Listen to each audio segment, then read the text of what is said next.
Good morning, everybody. Had a great evening, another beautiful spring evening here in Wichita, about 70 degrees when I got back from the gym, and the smell of Bradford pears and Chanticleer pears all over the neighborhood. That's a pretty popular tree out here. The Bradford pear is a pretty bad one. It's a brittle one, and with ice storms and the winds that we have here, they get pretty chopped up as they reach their maturity. And then when they have reached their full growth, that's when everything really starts to drop off quickly. But anyways, great. I remember 2 weeks ago we had snow on the ground this time, and we're looking at 30-degree temps. So I'm enjoying it and hope it's in your area or coming soon. I think the focus today is going to be the direction of the ES, and it's looks a little weak in the overnight, but we do have a lot of news this morning, or significant news that could change the direction of the ES, durable orders. And the way the numbers have been coming in, except for the unemployment numbers, this one could come in less than forecast. It's called plus 0.7. Ex-transportation, plus 0.3, and the focus will be ex-transportation. And then crude inventories, plus 5 million barrels.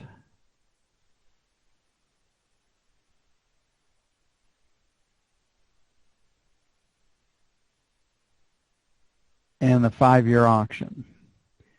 So normally we get some back and forth, and if we're going to have a weak auction, it'll be the intermediate term, and we're looking at a B in the overnight session. So you know, selling this 9 to 12 area with the proper setups, I think represents a good opportunity for us, because they do have to take it back and forth.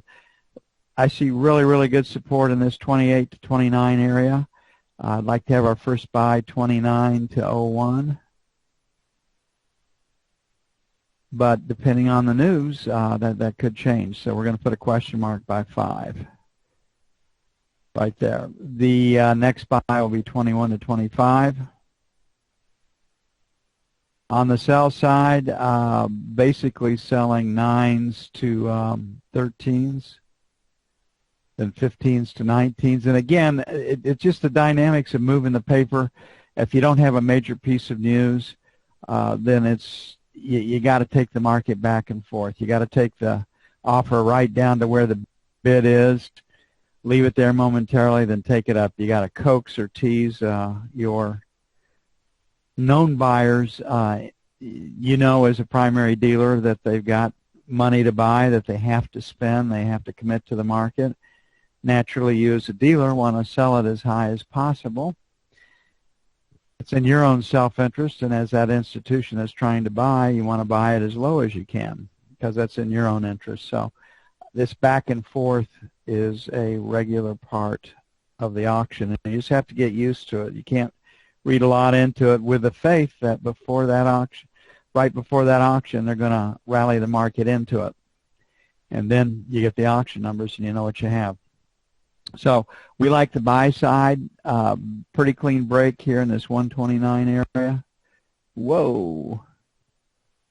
Moving right to left. That's a little hard to do. And if we can buy it against 129, I'd really like it. Very little news out overnight. The German business IFO indicator was higher than forecast. So a lower euro dollar and lower costs of energy are helping the export business in Europe, which is what was planned. And so that works for a while. Doesn't work forever. Take a look at Japan. So 27 to 31, or failure to basically get through 166, is sell 1.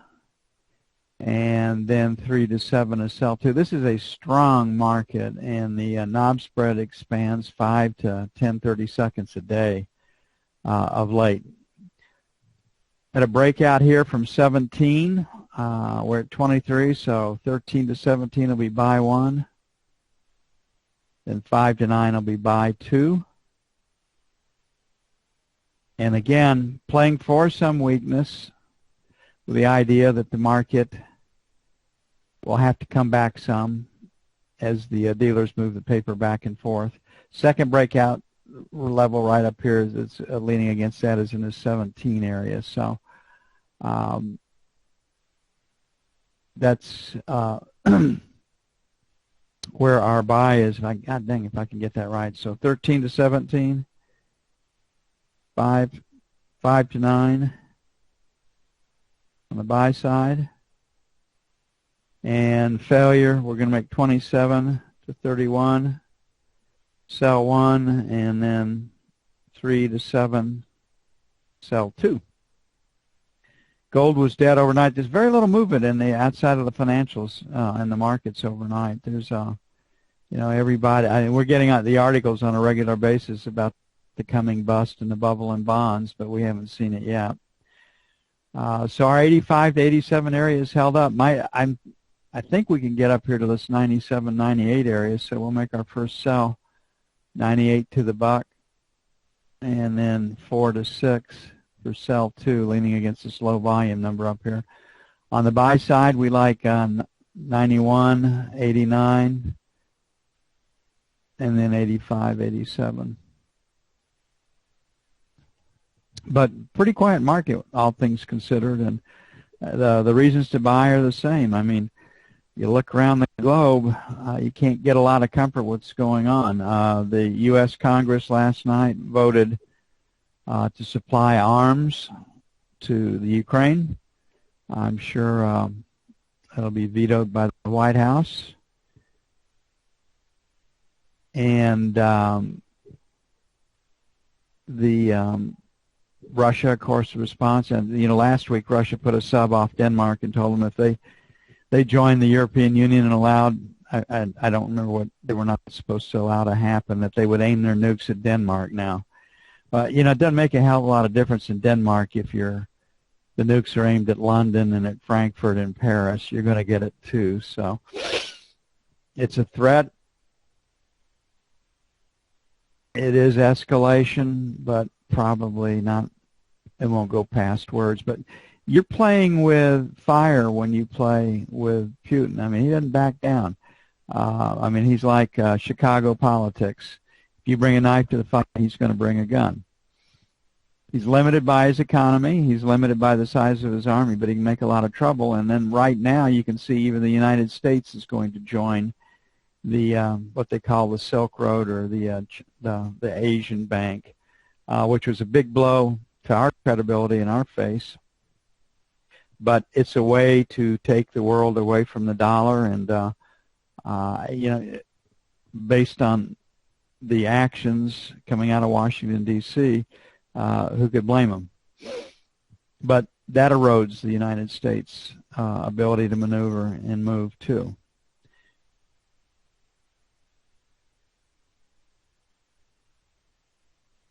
Okay, the euro is strong.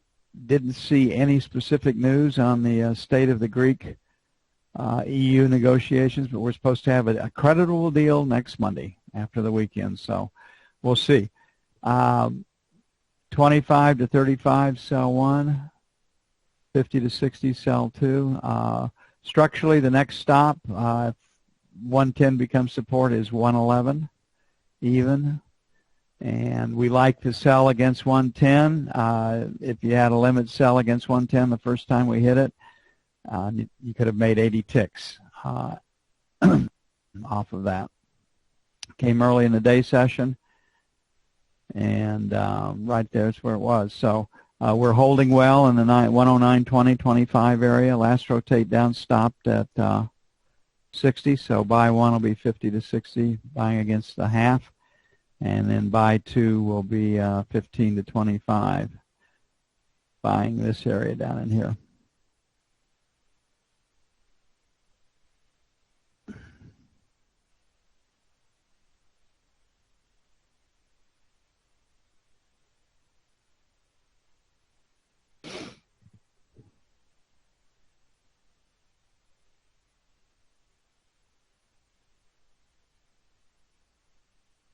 crude was pretty quiet overnight. The only markets that really moved big or potential to show to break out in the overnight market were the financials. So we can see in crude that there's a seller above 48, and we have had a buyer below 47, and we're at 47.50 right now. So this 47 area plus or minus by 1, 46.50 plus or minus by 2. The sell is going to be 48 plus or minus, and 48.50 for sell 2, and that's where we are. We're right in the middle of that. We do have news. They're looking for a 5 million barrel build today. I looked at some stats the first part of the week. There's 55 million barrels stored at Cushing. They have capacity for 70. The real crunch comes when we get to 70 million barrels of storage at Cushing. Then, if there's no place to store it, and if you're not allowed to export it, production will have to be cut back.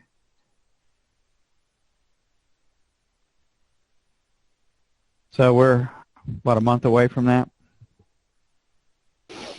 Okay, the durable orders number, again, I'm going to put them back up for you, will be key to what happens in the E-mini today. The economic news, except for the ISM indexes, has tended to be weak. The unemployment numbers have tended to be strong. Yesterday's new home sales. All the increase came out of the Northeast, which is, in the previous month they blamed no sales out of the Northeast on weather. So weather didn't improve in February; it got worse. So again, our statisticians, our government agencies, if you don't toe the line, if you don't put stuff out that they want that supports this idea that the economy is coming back with strength, you're in trouble. And there is hell to pay. So I'm going to do a split up here in H. That's the start of the market coming down. I want to, again, show you volume attracts. So we had volume right here. In yesterday's late break, I pulled the market to it in the overnight session. We're definitely looking at a B if we put all of this together. So we got a chance to go lower. So this low volume number down in the 75, 77 area. And this is going to be news-based. We'll have to adjust after the news. So 80, 82 by 1, 75, 77 by 2. On the sell side, 85, 87 was pretty good support. It is now resistance, so 85, 87, self-failure to take that level out, then 89, 91, and like I said, we'll have to come back and adjust this after the news. Durable orders up 0.7. Transportation up 3. And crude up 5 million barrels. And the focus is going to be durable orders, transportation.